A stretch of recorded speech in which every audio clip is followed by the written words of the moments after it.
Hello दोस्तों, welcome to horror vibes. आज मैं आपको ट्रकर्स के साथ घटी कुछ घटनाएं बताने वाला हूँ। वीडियो काफी इंटरेस्टिंग होने वाली है, तो आप वीडियो को एंड तक जरूर सुनिएगा। इस वीडियो का टारगेट लगते हैं 500 लाइक्स, तो आप लोग जल्दी से वीडियो को लाइक कर दो और कमेंट करके बताओ कि आपको कैसी लगी वीडियो शुरू करने से पहले मैं बता दूं कि अगर आप मेरे चैनल पर नए हैं और आपको हॉरर स्टोरी और मिस्टीरियस स्टोरी सुनना पसंद है तो आप हॉरर वाइब्स को सब्सक्राइब कर सकते हैं। और अगर आपके साथ भी ऐसी कोई घटना घटी हो तो आप मुझे मेरे इंस्टाग्राम पे भेज सकते हैं, जिसका लिंक मैं वीडियो के डिस्क्रिप्शन में दे दूंगा। तो ज्यादा टाइम न लेते हुए वीडियो करते हैं शुरू और खो जाते हैं अंधेरों में।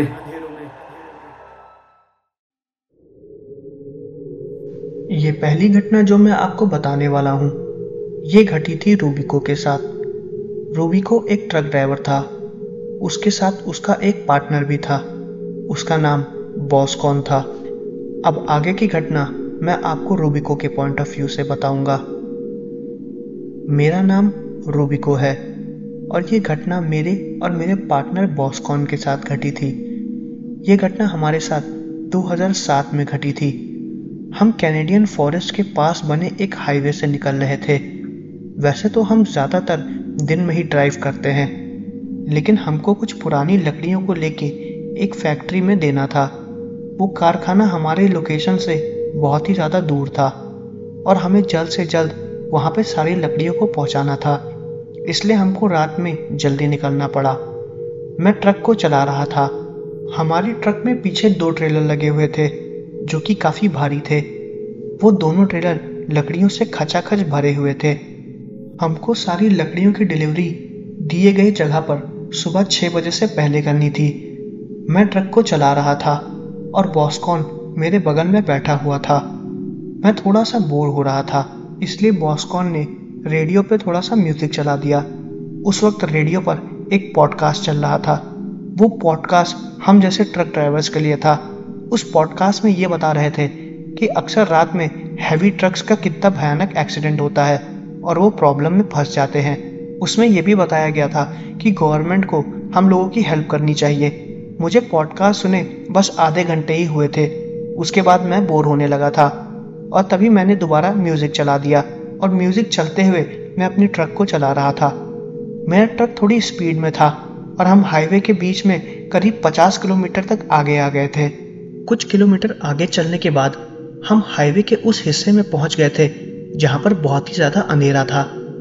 उस हिस्से में लाइट्स नहीं थी क्योंकि वो हिस्सा जंगल से होते हुए आता था।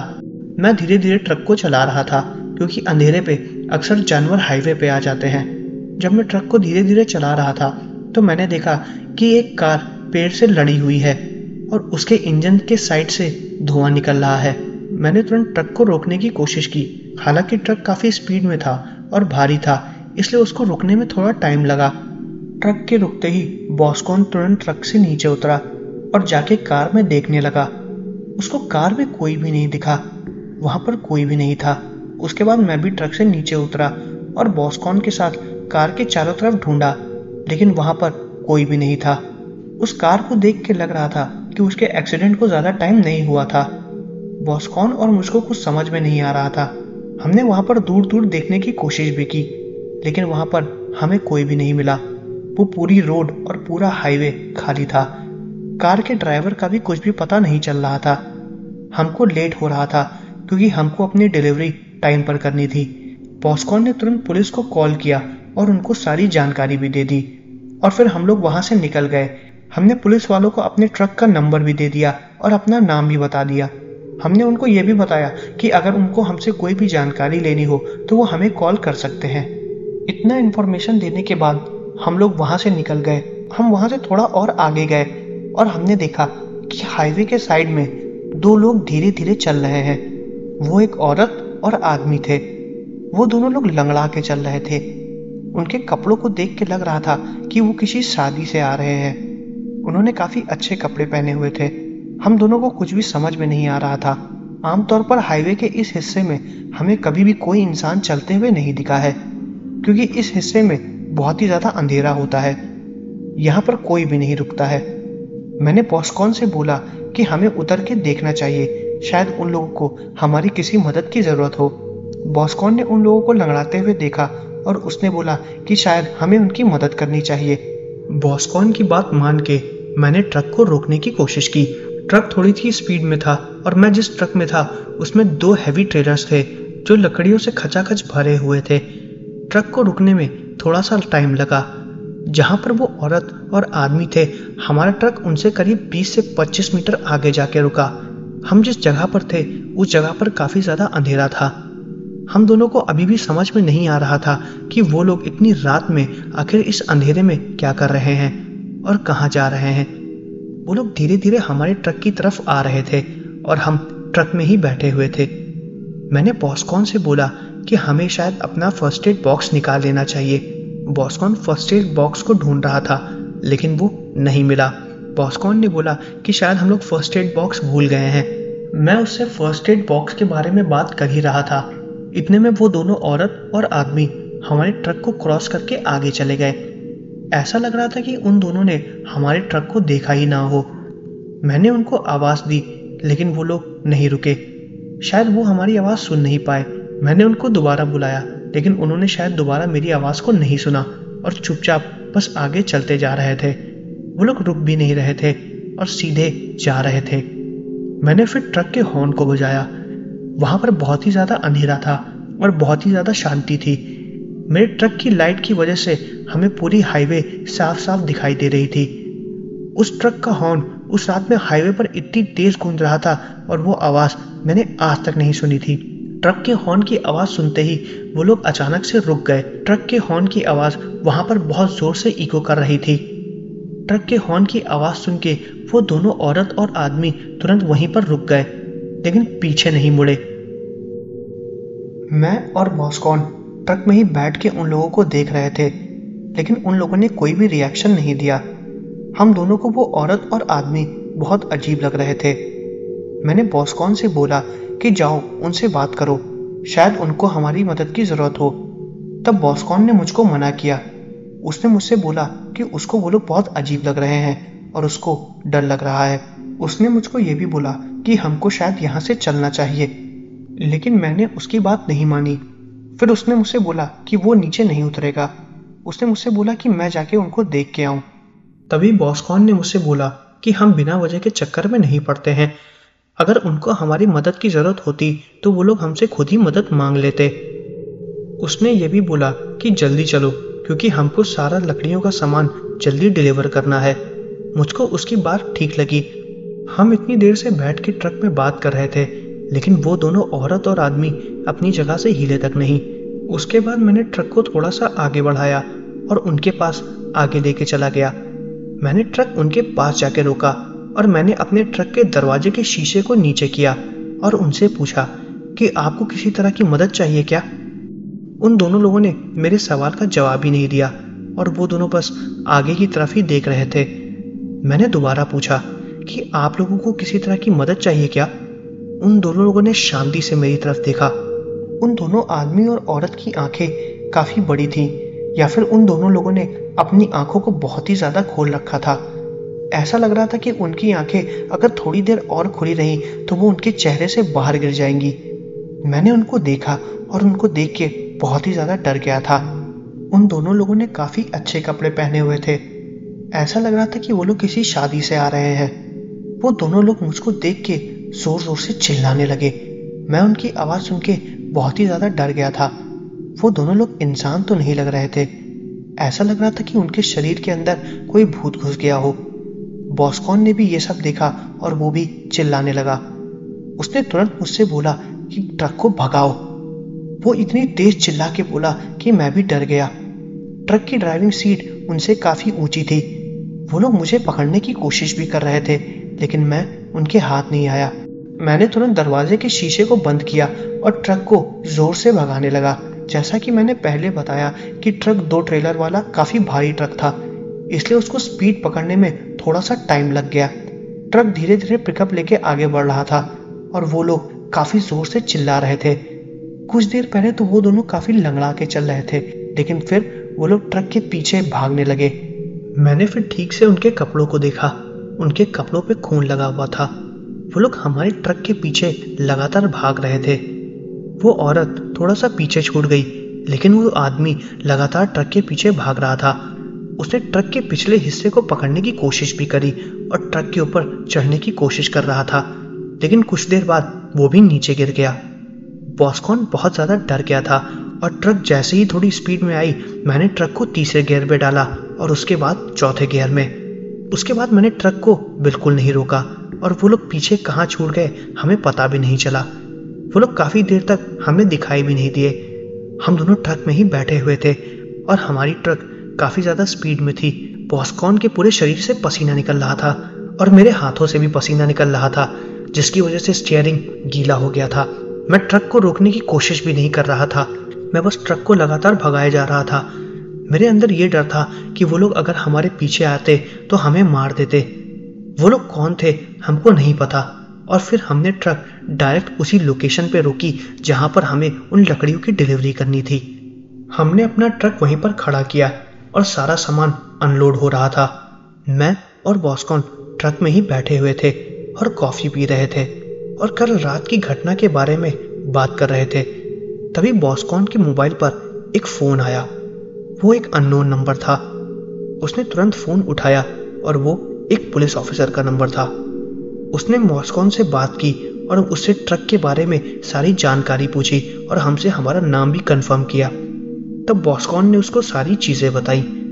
बॉस्कॉन ये सब बताते हुए काफ़ी ज़्यादा डर रहा था, इसलिए मैंने उसके हाथ से फ़ोन छीन लिया और पुलिस वालों से उस कार के एक्सीडेंट के बारे में पूछा। तब पुलिस वालों ने बताया कि ये कार एक हस्बैंड और वाइफ की है जो लोग ड्रिंक करके कार चला रहे थे। वो लोग शादी से आ रहे थे और किसी तरह उनकी कार डिसबैलेंस हो गई और जाके पेड़ से लड़ गई और वो लोग ऑन द स्पॉट ख़त्म हो गए। उनकी आंखों में चोट आई और उनकी आंखें उनके चेहरे से बाहर आ गईं।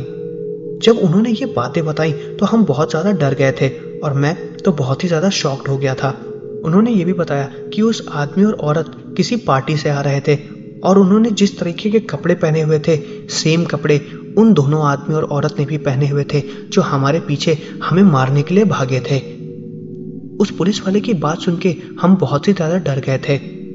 उसने ये बताया था कि उनकी मौत ऑन द स्पॉट हो गई थी, तो हमारे पीछे जो लोग थे वो आखिर कौन थे। मैंने हम लोग के साथ घटी घटना को उन पुलिस वालों को नहीं बताया। उन पुलिस वालों की मांगी गई जानकारी के हिसाब से हमने उनको सारी जानकारी दी, लेकिन हमने उनको ये भी बताया कि हमें उस वक्त कार के पास किसी भी तरह की कोई भी बॉडी नहीं मिली।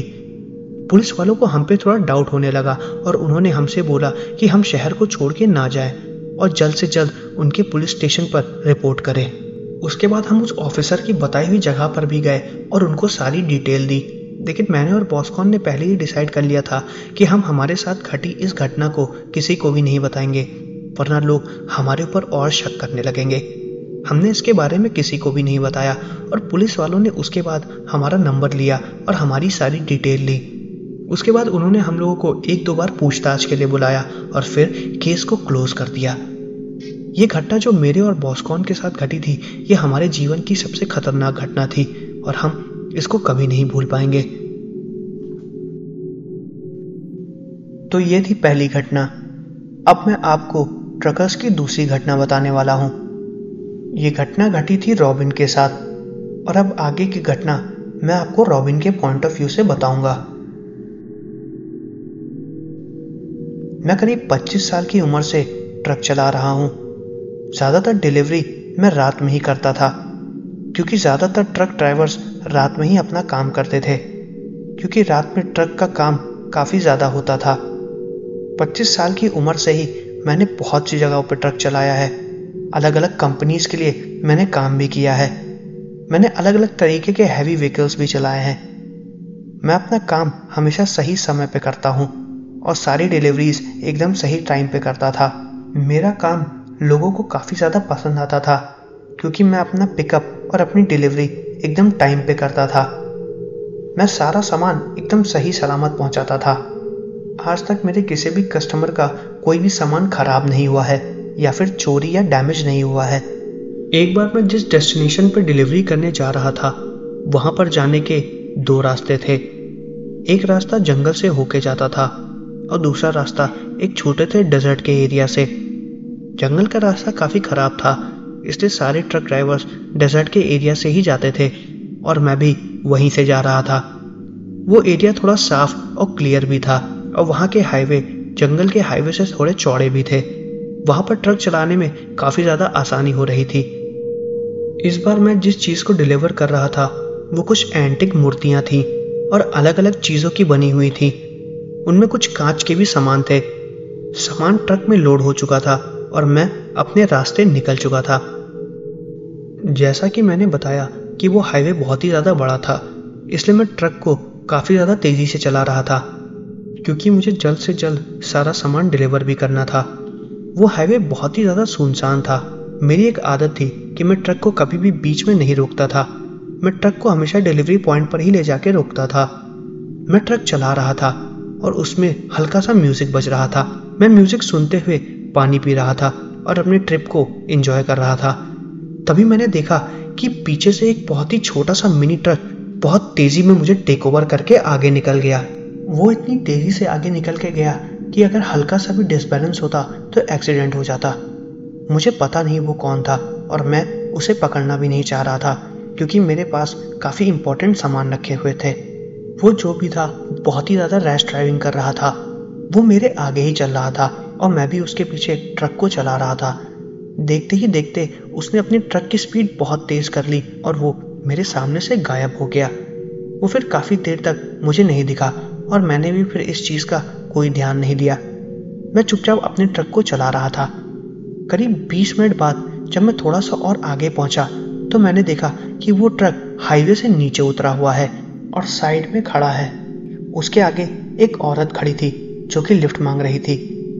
उस वक्त रात के करीब 1 बज रहे थे। मैंने भी साइड में ट्रक को रोक दिया और मैं तुरंत ट्रक से नीचे उतरा और उस औरत के पास गया। मैं उसके पास जाते ही उससे बोला कि आपको इतनी तेज ड्राइविंग नहीं करनी चाहिए, कोई भी हादसा हो सकता है। उसने मुझसे माफ़ी मांगी और उसने मुझसे बोला कि उसका ट्रक खराब हो गया है और मैं उसको आगे तक लिफ्ट दे दूं। उसने येलो कलर की ड्रेस पहनी हुई थी। उसको देख के ऐसा लग रहा था कि उसको कहीं जाना था या फिर वो कहीं से आ रही है। उसको देख के ये भी नहीं लग रहा था कि वो ट्रक चलाती होगी। मैंने उससे पूछा कि आपकी ट्रक को क्या हो गया, तब उसने मुझे बताया कि उसके ट्रक में फ्यूल खत्म हो गया है और उसको जल्दी से कहीं पहुंचना है। फिर दूसरे ही पल उसने मुझको ये बताया कि उसकी कार खराब हो गई थी और वो अपने एक दोस्त का ट्रक लेके आ गई है। उसकी बातें मुझे बहुत अजीब लग रही थी और ये सब वो मुस्कुरा के बोल रही थी। उसकी आंखें इतनी बड़ी थीं कि उसको देख के ऐसा लग रहा था कि वो मुझे कच्चा चबा जाएगी। वो देखने में काफ़ी ज़्यादा अजीब लग रही थी। उसके ट्रक के शीशे हल्के नीचे थे। मैं उनमें झांकने की कोशिश कर रहा था, लेकिन तभी उसने मुझसे दोबारा पूछा कि क्या आप मुझे लिफ्ट देंगे। मैंने उससे बोला हाँ ठीक है, आप आओ मेरे ट्रक के अंदर बैठ जाओ, मैं आपको आगे तक छोड़ देता हूँ। मैंने उससे ऐसा इसलिए बोला क्योंकि मुझको भी लेट हो रहा था। मैं जल्दी से दौड़ के अपने ट्रक में बैठ गया। मैं ट्रक में बैठा ही था कि ट्रक की चाबी मुझे मिल नहीं रही थी। मैंने ट्रक के दरवाजे से निकल के देखा तो मैंने देखा कि चाबी उसी मिनी ट्रक के पास खड़ी है जहां पर मैं उस लड़की से बातें कर रहा था। मैं तुरंत ट्रक से नीचे उतरा और मिनी ट्रक के पास जाके अपनी चाबी उठाया। मैं चाबी उठा के जैसे ही पीछे घूमा, मैंने देखा कि वो लड़की गायब हो चुकी है। वो मुझे कहीं दिखी ही नहीं। मुझे लगा कि शायद वो ट्रक के अंदर बैठ गई हो और जब मैंने ट्रक के अंदर देखा तो वो उसमें भी नहीं थी। मैंने चारों तरफ उसको ढूंढा लेकिन वो अचानक से गायब हो गई। ये देख के मैं बहुत ज्यादा हैरान हो गया। मैंने तो उसका नाम तक नहीं पूछा था, वो कौन थी। मैंने तभी देखा कि उस ट्रक के अंदर जिससे वो आई थी उसके सारे शीशे आधे नीचे थे। मैं धीरे धीरे उस ट्रक के पास गया और मैंने जो चीज अंदर देखा मैं देख के हैरान हो गया। मैंने देखा कि वो लड़की ट्रक के पिछले सीट पे पड़ी है। मैंने तुरंत उसके नर्व्स को चेक किया और वो मर चुकी थी। ये देख के मेरे हाथ पैर कांपने लगे और मैं तुरंत पीछे भाग के अपने ट्रक के पास चला गया और तुरंत अपने फोन को उठा के पुलिस वालों को फोन किया। मैंने पुलिस वालों को सारी जानकारी दी और उनको ये भी बताया कि यहाँ पर क्या हुआ है। पुलिस वालों ने मुझसे मेरा लोकेशन पूछा और उन्होंने मुझसे वहीं रुकने को बोला। मैं उनका रुक के इंतजार कर रहा था। उन्होंने मुझसे बोला कि वो 20 मिनट में मेरी दी गई लोकेशन पे आ जाएंगे और वो 20 मिनट भी मेरे लिए काटना बहुत ही ज़्यादा मुश्किल थे। मैं फिर उस ट्रक से दूर हट गया। मैं अपने ट्रक के अंदर जाके बैठा हुआ था और बार बार उस ट्रक को इग्नोर कर रहा था। क्योंकि उसमें एक डेड बॉडी पड़ी हुई थी। लेकिन मेरी नज़र और मेरा ध्यान बार बार उस ट्रक की तरफ ही जा रहा था। उस ट्रक के सारे शीशे आधे नीचे थे और तभी मुझे उस ट्रक के अंदर से किसी की आवाज़ आई। वो मुझे अपने पास बुला रही थी। मैं बहुत ही ज़्यादा डर गया था। मुझे लगा कि शायद वो औरत अभी भी जिंदा हो। मैंने तुरंत अपनी फ्लैशलाइट निकाली और उससे ट्रक के पास जाने लगा। वो फ्लैशलाइट इतनी तेज थी कि अगर कुछ देर के लिए किसी इंसान की आंख पे वो टॉर्च पड़ जाए तो वो अंधा हो जाए। मैं उसी फ्लैशलाइट को लेके धीरे धीरे उस ट्रक के पास जा रहा था और उस ट्रक के अंदर उस औरत की बॉडी को देखा। मैं कुछ देर तक उसकी बॉडी को देख रहा था। मुझे लगा कि शायद उसकी सांस अचानक से चलने लगे या फिर चल रही हो। मैं एक बार फिर से उसके हाथ को पकड़ने की कोशिश कर रहा था ताकि मैं उसके नब्ज को चेक कर सकूं। मैंने फ्लैशलाइट उसके चेहरे की तरफ ही किया हुआ था। मैं धीरे धीरे उसके हाथ की तरफ अपने हाथ को ले जा रहा था और तभी उसने अचानक से मेरे हाथ को पकड़ लिया। मैंने फ्लैशलाइट से उसके चेहरे की तरफ देखा और उसने अपनी आंखें बहुत बड़ी कर ली और जोर जोर से हंसने लगी। मैं बहुत ही ज़्यादा डर गया था। मैं अपने हाथ को उससे छुड़ाने की कोशिश कर रहा था लेकिन मैं उससे अपना हाथ छुड़ा नहीं पा रहा था। मैंने तुरंत अपनी फ्लैशलाइट उसके मुंह की तरफ फेंकी और अपने हाथ को छुड़ा के दूसरे डायरेक्शन में भाग गया। मैं खूब जोर से चिल्लाते हुए उस डायरेक्शन में भाग रहा था और पूरे हाईवे पे मेरे चिल्लाने की आवाज़ गूंज रही थी। मैं उसी तरफ भाग रहा था जिस तरफ से पुलिस वाले आ रहे थे और मैं भागते हुए जाके उनकी गाड़ी के सामने खड़ा हो गया और पुलिस वाले तभी बाहर निकल आए। मैं बहुत ही ज़्यादा परेशान था और चिल्ला रहा था और रो रहा था। पुलिस वालों ने मुझे शांत कराया और उन्होंने मुझसे पूछा कि आखिर मुझे क्या हुआ है। मैंने उन पुलिस वालों को उस औरत की लाश के बारे में बताया और उनको सारी चीज़ें बताई। वो पुलिस वाले मुझे उस औरत की बॉडी के पास लेके गए और उन्होंने जब चेक किया तो वो मर चुकी थी। मेरी फ्लैशलाइट उसी औरत के चेहरे पर ही पड़ी थी। मैंने अपनी फ्लैशलाइट को वापस लिया और साइड में बैठा हुआ था। पुलिस वालों ने मुझसे सारी पूछताछ की और मैंने उनको सब कुछ बताया। मैंने उनको ये भी बताया कि मैंने उस औरत से बात की है लेकिन उस औरत की नब्ज को देख के लग रहा था कि वो बहुत पहले ही मर चुकी है। तो फिर वो गाड़ी चला कौन रहा था? पुलिस वाले ने बताया कि ये गाड़ी काफ़ी देर से यहीं पर ही खड़ी हुई है लेकिन मैंने उसको बताया कि पिछले 20 से 25 मिनट पहले मैंने इस गाड़ी को चलते हुए देखा था। मेरी बात पर वो लोग विश्वास ही नहीं कर रहे थे। उनको लगा कि शायद डेड बॉडी देखने का मुझे एक बहुत ही बड़ा सदमा हो गया है। उन्होंने मुझे बैठने को बोला। कुछ देर बाद एम्बुलेंस भी आ गई और वो लोग उस बॉडी को लेकर चले गए। पुलिस वालों ने मेरा नंबर नोट किया और उन्होंने मुझसे बोला कि अगर कोई भी जानकारी की ज़रूरत होगी तो वो मुझे फ़ोन करेंगे। मैं उस वक्त वहाँ से अपने ट्रक को लेकर चला गया। मैं पूरे रास्ते डरते हुए ट्रक को चला रहा था। मैं काफ़ी ज़्यादा परेशान हो गया था। जीवन में पहली बार मैंने लेट डिलीवरी की थी। हालांकि सारा सामान ठीक था लेकिन ट्रक चलाते वक्त मेरे हाथ पैर कांप रहे थे।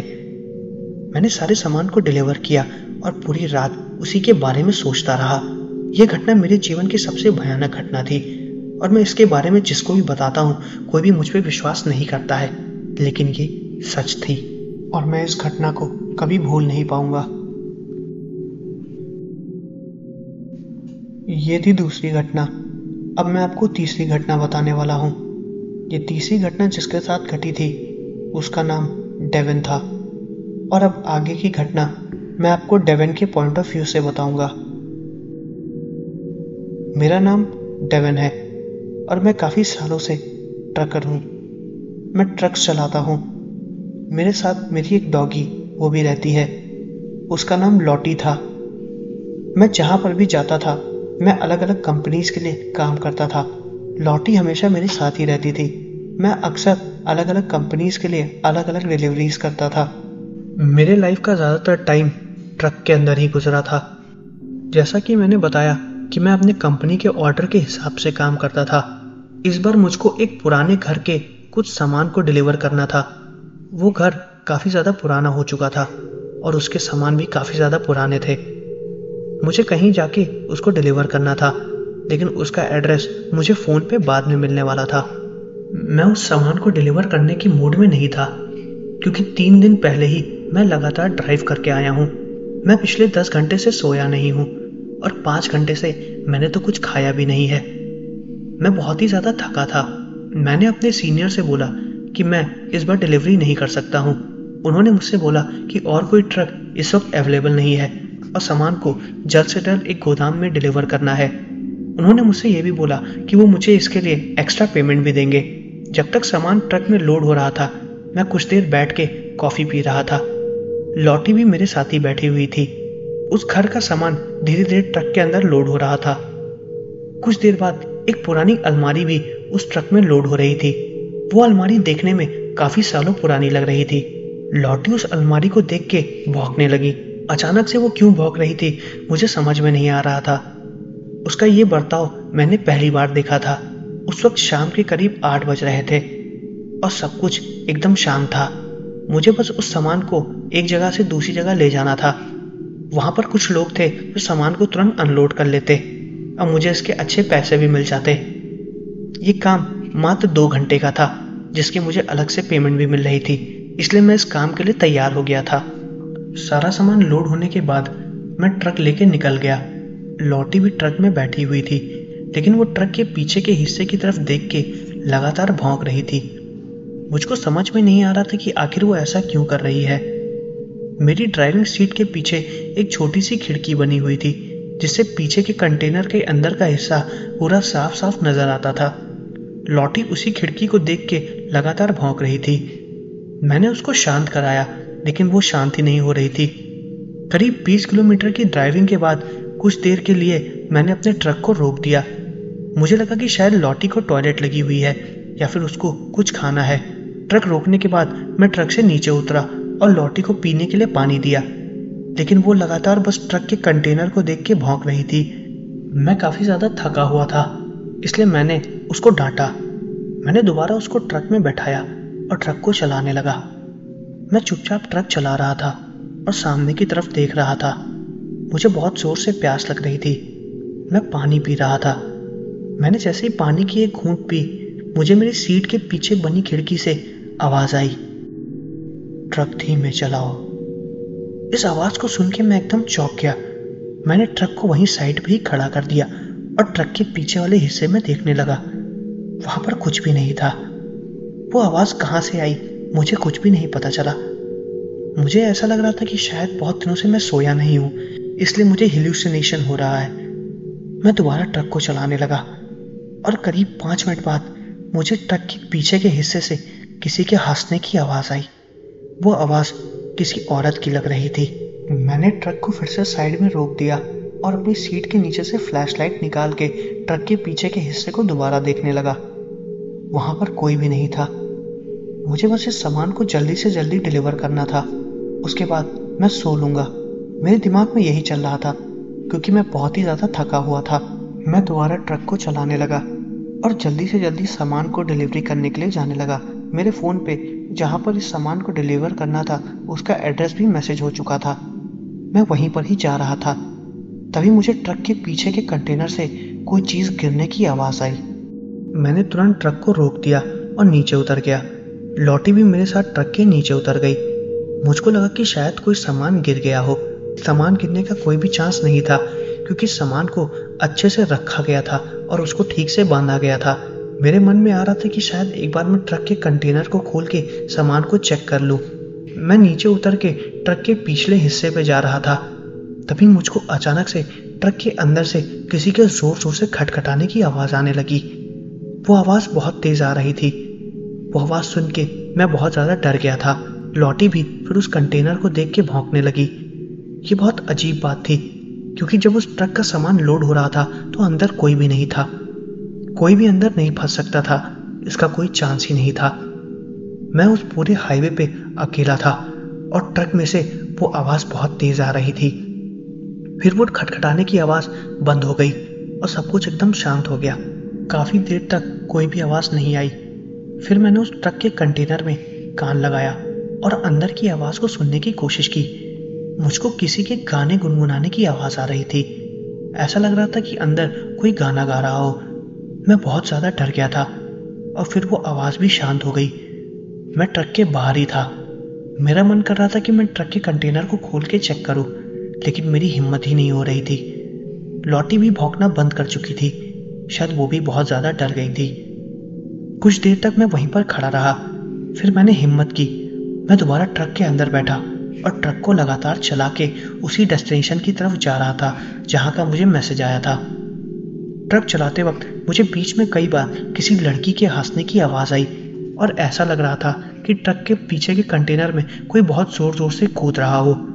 मैं बहुत ही ज़्यादा डरा हुआ था। वो आवाज़ बार बार मेरे कानों में गूंज रही थी। करीब 1 घंटे बाद मैं उस लोकेशन पे पहुंच गया जहाँ पर मुझे सारे सामान को डिलीवर करना था। वो एक बहुत बड़ा वेयर हाउस था जहाँ पर सामान अनलोड होना था। वहाँ पर 3-4 आदमी पहले से ही मौजूद थे जो सामान को अनलोड करते। मैंने ट्रक को वहीं पर जाके चुपचाप खड़ा कर दिया और लॉटी को लेके ट्रक से बाहर आ गया। फिर उन लोगों ने कंटेनर को खोला। कंटेनर के अंदर कुछ भी नहीं था। वो लोग धीरे धीरे करके सारा सामान कंटेनर से बाहर निकाल रहे थे। मैं और लॉटी उसी कंटेनर के सामने खड़े थे। फिर कुछ देर बाद सारा सामान धीरे धीरे अनलोड हो रहा था। फिर वो अलमारी भी आई जो कि काफ़ी ज़्यादा पुरानी थी। लॉटी उसी अलमारी को देख के भौंकने लगी, लेकिन उस अलमारी का दरवाज़ा खुला हुआ था। मुझे साफ साफ याद है जब वो अलमारी लोड हो रही थी तो उसका दरवाज़ा लॉक था। उसके बाद उस कंटेनर के अंदर कोई भी नहीं गया। उसका दरवाज़ा कैसे खुला ये मुझको बिल्कुल भी नहीं पता। सारा सामान अनलोड हो गया और सब लोग चले गए। मुझे कुछ पेपर्स मिले जिन पे मैंने साइन किया और उसके बाद मैं उस कंटेनर के अंदर फ्लैशलाइट लेके गया। लॉटी भी मेरे साथ थी। पूरा कंटेनर खाली था। मैं देख ही रहा था और वापस जैसे ही लौटा मेरी नज़र कंटेनर के साइड पे गई। वहाँ पर एक पंजे का निशान बना हुआ था और वो निशान खून से बना हुआ था। वो किसी बच्चे के पंजे का निशान था। उस निशान को देख के मैं बहुत ज़्यादा डर गया। मैंने तुरंत उस कंटेनर को बंद किया और उसमें से बाहर निकल गया। मैं उस कंटेनर को लेके कुछ ही आगे गैस स्टेशन के पास गया। वहाँ पर जाके मैंने पहले कुछ खाया और फिर थोड़ा सा आराम किया। मुझे लग रहा था कि शायद ये सब मेरा हेलुसिनेशन हो, ना सोने की वजह से मुझे अजीब अजीब चीज़ें दिख रही हों, लेकिन ऐसा कुछ भी नहीं था। जब मैं थोड़ा आराम करके उठा तो वो निशान अभी भी वहाँ पर मौजूद था। ये देख के मैं समझ गया था कि उस घर के सामान में कुछ ना कुछ अजीब है। वो आवाज़ किसकी थी, वो लड़की कौन थी और वो धुन कौन गुनगुना रहा था। मैं रास्ते भर यही सोच रहा था, लेकिन मुझे इसका कोई भी जवाब नहीं मिला। उसके बाद मैं अपने घर चला गया और इस हादसे के बारे में मैंने किसी को कुछ भी नहीं बताया। तो ये थी कुछ घटनाएं। मैं आशा करता हूँ कि आपको वीडियो जरूर पसंद आई होगी। अगर आपको वीडियो पसंद आई है तो प्लीज चैनल को सब्सक्राइब करिए और वीडियो को लाइक करिए और मुझे कमेंट करके ये भी बताइए कि मैं अगली वीडियो किस टॉपिक पर बनाऊं। मिलते हैं अगले वीडियो में।